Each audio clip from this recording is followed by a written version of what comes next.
Výsledkov. Samozrejme, nie je dôležité, kto vyhral, dôležité, že sme tu, že sme sa stretli na 4. ročníku a dôležité je, že sa stretneme o rok na 5. ročníku. Takže na 6. mieste skončilo mužstvo spojitosti Bartušovce a Hertík. Gratulujem.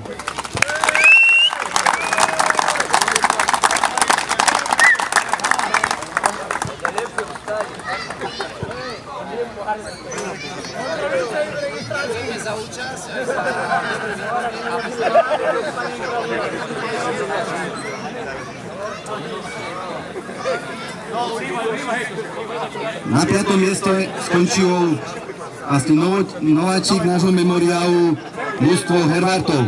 Gratulujem.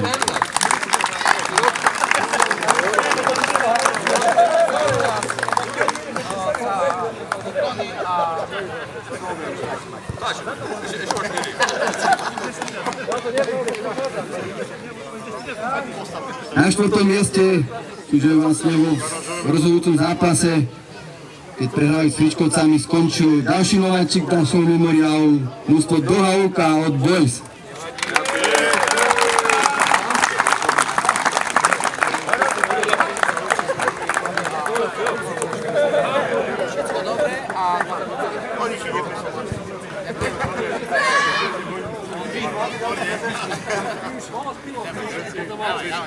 Ideme na vyhlásenie 2 miest, bronzové medaily, čiže bronzový pohár, chlapci, získalo mužstvo Fričkovce.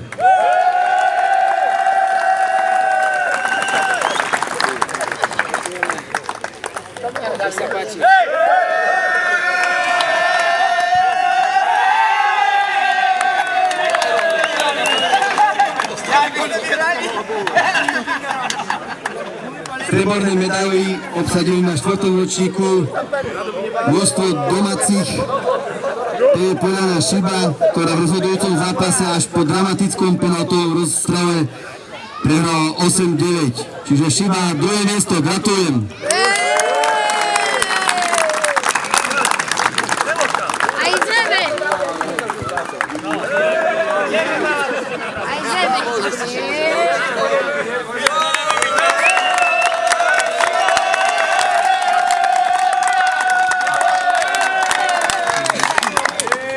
No a na tom najvyššom stupienku sa po ročnej pauze vráca mužstvo Klišov. Gratulujem.